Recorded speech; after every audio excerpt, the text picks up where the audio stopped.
हरे कृष्णा, बहुत बहुत धन्यवाद। तो आज बहुत ही विशेष दिन है। हमारे दो आचार्यों का तिरुभाव है। एक तो है जगन्नाथ दास बाबा जी, जिनकी मूर्ति यहाँ पर दिखाई दे रही है। तो दिन भर इनकी मूर्ति का दर्शन हो रहा है। आज सवेरे पुष्पांजलि भी हुई थी और आरती हुई थी और भोगार्पण हुआ था। तो जगन्नाथ दास बाबा जी हमारे प्रभुपाद के जो गुरु थे, भक्ति सिद्धांत सरस्वती ठाकुर, उनके गुरु थे गौर किशोरदास बाबा जी, उनके गुरु थे श्रील भक्ति विनोद ठाकुर, उनके गुरु थे जगन्नाथ दास बाबा जी। तो आज उनका जो है तिरुभाव दिवस है। और एक विशेष बात यह भी है कि हमारे वैष्णव कैलेंडर में उनका आविर्भाव नहीं आता, तो साल में केवल एक ही दिन हम उनको याद करते हैं। तो आज जगन्नाथ दास बाबा जी की विशेष बात है कि उनका विशेष स्मरण किया जाए। साल में केवल एक ही दिन होता है। रसिकानंद प्रभु का आज तिरुभाव दिवस है। उनका आविर्भाव भी आता है, तिरुभाव भी आता है। साल में 2 दिन उनको याद करते हैं, लेकिन इनका जो है साल में केवल एक ही दिन आता है। इनका आविर्भाव अज्ञात है। तो इनके विषय में ये बताया गया है, गौराविर्भाव भूमिस्तम निर्दिष्टा, कि भगवान चैतन्य महाप्रभु के आविर्भाव की भूमि के आप निर्देष्टा हैं। क्या है? भगवान चैतन्य के आविर्भाव की भूमि के निर्देष्टा।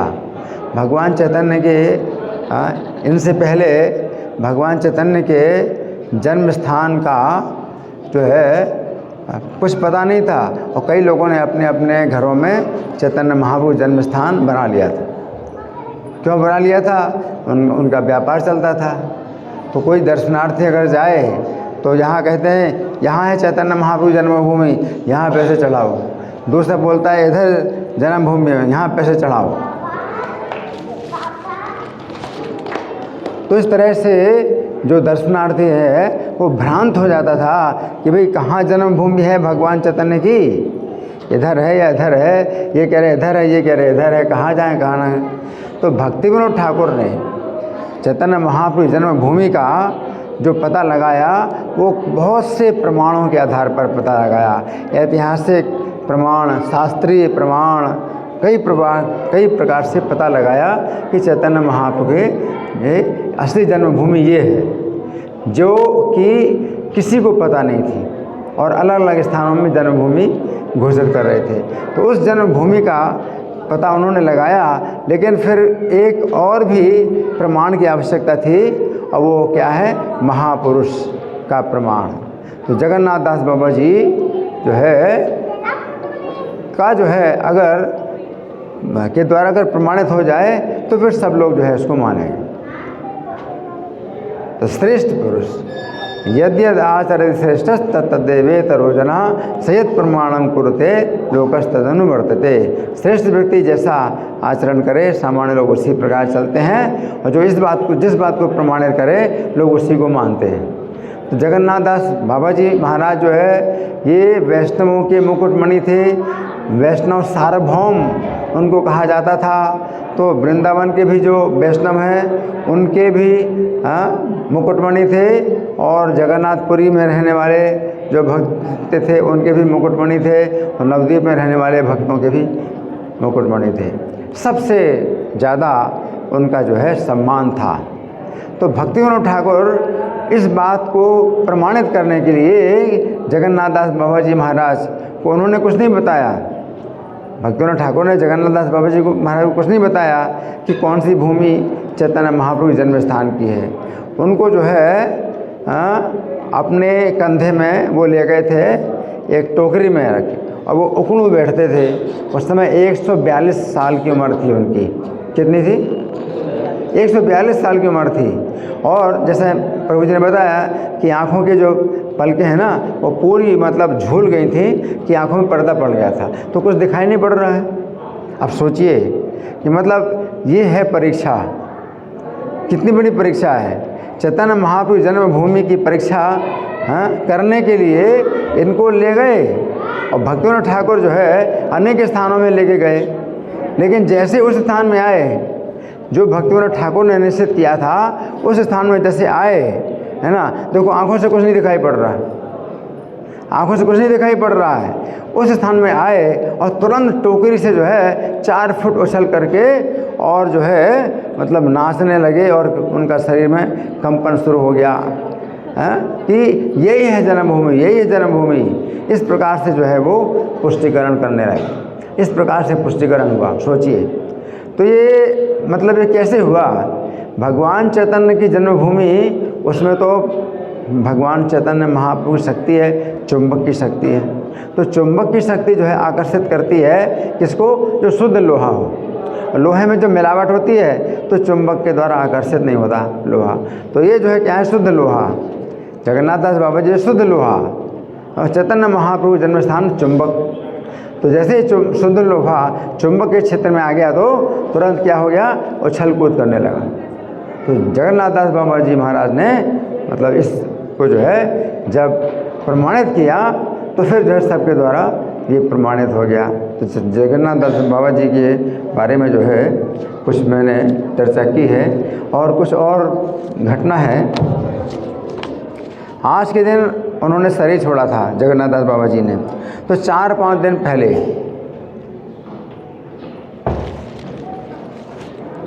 जगन्नाथ दास बाबा जी ने निश्चित कर लिया था आज के दिन अपना शरीर छोड़ेंगे। 147 साल की उम्र थी आज के दिन जब शरीर छोड़ा उन्होंने। तो कितनी उम्र थी उनकी? 147 साल की उम्र थी, है ना। तो शरीर छोड़ने से पहले 4-5 दिन पहले उन्होंने बिहारी दास से कहा, क्योंकि बिहारी उनके सेवक थे और हमेशा दिन रात उनकी सेवा करते थे। तो अपने बिहारी सेवक से कहा, बिहारी तूने मेरी बहुत सेवा की है, मैंने तुझे कुछ नहीं दिया। जगन्नाथ दास बाबा जी क्या कहते हैं? बिहारी तूने मेरी बहुत सेवा की है और मैंने तुझे कुछ नहीं दिया, आज तुझे 4-5 गाड़ी रुपए दूंगा। क्या दूंगा? सुनाई पड़ा? नहीं। आज मैं तुझे 4-5 गाड़ी भर के रुपए दूंगा। रुपए 4-5 गाड़ी भर के रुपए दूंगा। कितना रुपया? 4-5 गाड़ी भर के रुपए दूंगा। बैलगाड़ी में जब सामान भरते हैं कितना भर जाता है? 4-5 बैलगाड़ी रुपए दूंगा।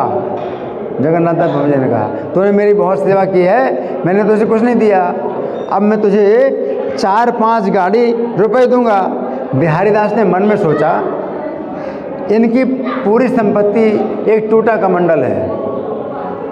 इनके पास क्या है? एक टूटा कमंडल है, हैं? और 4-5 गाड़ी रुपए मुझे देंगे। बिहारी दास सोचा कि देखो महाराज जो है इनके पास तो टूटा कमंडल है, वो तो कुछ है ही नहीं, और मुझे 4-5 गाड़ी रुपए देंगे। तो पूछा, आप कहाँ से देंगे 4-5 गाड़ी रुपए? तो बाबा ने उत्तर दिया, महाप्रभु जब दर्शन देने आएंगे तो मैं संकेत कर दूंगा, क्योंकि महाप्रभु उनको रोज़ आते थे उनके पास मिलने के लिए। जैसे मैं आपसे मिल रहा हूँ, उसी पर महाप्रभु इनके साथ रोज़ मिलने आते थे। तो इन्होंने क्या कहा कि जब महाप्रभु आएंगे मुझसे मिलने के लिए तो मैं उनको संकेत कर दूंगा, तो भिजवा देंगे ना। फिर बोले, तू मुझे चाहता है या रुपए? क्या बोले जगन्नाथ दास बिहारी से? क्या बोले? तू मुझे चाहता है या रुपए चाहता है? तो बोले बिहारी दास बोले, मैं आपको चाहता हूँ। बिहारी दास बोले, मैं आपको चाहता हूँ। तो सुनकर बाबा खुश हुए, बोले बहुत अच्छा, मुझे चाहने से तुझे पैसा मिलेगा और तुझे अभाव कभी ना रहेगा। तो वो ज़्यादा अच्छा है कि पैसा ना मिले, जितनी आवश्यकता उतना पैसा आ जाए, तो वो ज़्यादा अच्छा है। तो पैसा मिलेगा तो कितना भार हो जाएगा उसको रखने का, और बड़ा खतरा है ना सब तरह। लेकिन अगर पैसा ना हो, जितनी आवश्यकता उतना पैसा आ जाए उसी समय, तो वो सबसे अच्छा है। जैसे राजा होता है ना, हाँ, तो राजा पैसे अपने पास नहीं रखता, जितना हो तो उनके खजांची जो है देते, सप्लाई करते हैं। तो वो ज़्यादा अच्छा है कि पैसा रखने से अच्छा क्या है, पैसा ना हो, जैसी आवश्यकता हो वैसा काम हो जाए। तो जगन्नाथ दास बाबा ने कहा कि तुम्हारे पास पैसा नहीं होगा, जैसी आवश्यकता होगी पैसे की कमी नहीं रहेगी, वो ज़्यादा अच्छा है, पैसे की कमी नहीं रहेगी। तो उन्होंने कहा बिहारी दास से कि पैसे का अभाव तुझे कहीं नहीं रहेगा।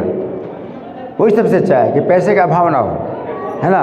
पैसा रखने से बड़ी चिंता हो जाती है और बड़ा तनाव पैदा होता है ना। और क्या कहा कि कलयुग में 100 साल की आयु भी पाओगे तुम, और सर्वदा नाम करना तो कलयुग तुम्हारा कुछ भी नहीं बिगाड़ पाएगा। तो आज के दिन उन्होंने शरीर छोड़ा तो हमने कुछ चर्चा की उनके बारे में। अब रसिकानंद प्रभु के बारे में बहुत उनका चरित्र है, तो एक घटना बता रहे हैं रसिकानंद प्रभु की। रसिकानंद प्रभु का जो है ये विचार था कि भगवान की सेवा से ज़्यादा अधिक सेवा होती है भगवान के भक्तों की। ये कहा भी गया है ना। क्या कहा गया है? आराधना नाम सर्वेशाम विष्णु आराधनम परम और तस्मात् परतरम देवी तदीया नाम समर्चनम, है ना। तो भगवान की सेवा से बढ़ करके भगवान के भक्तों की सेवा होती है। तो इनका ये मानना था कि भगवान की सेवा से बढ़कर भक्तों की सेवा होती थी, और इनके घर में हमेशा भक्तों का समाज हमेशा जुटा रहता था, संत लोग, है ना। और कहते थे कि संतों के हृदय में श्याम सुंदर वास करते हैं। संतों के हृदय में श्याम सुंदर वास करते हैं कैसे? जैसे गर्भवती नारी के पेट में शिशु। कैसे? संतों के हृदय में श्याम सुंदर कैसे वास करते हैं? जैसे क्या? गर्भवती नारी के पेट में शिशु।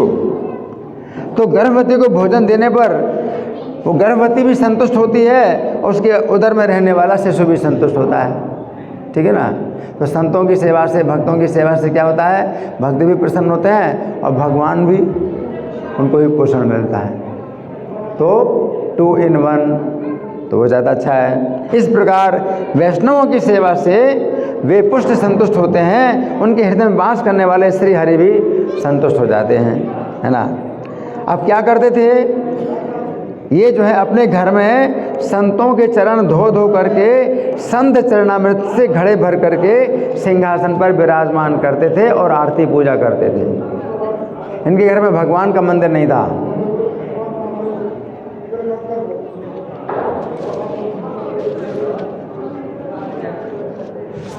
तो सब लोग अपने घरों में भगवान की मूर्ति रखते हैं, पूजा करते हैं। इन्होंने अपने घर में भगवान की मूर्ति नहीं रखी थी।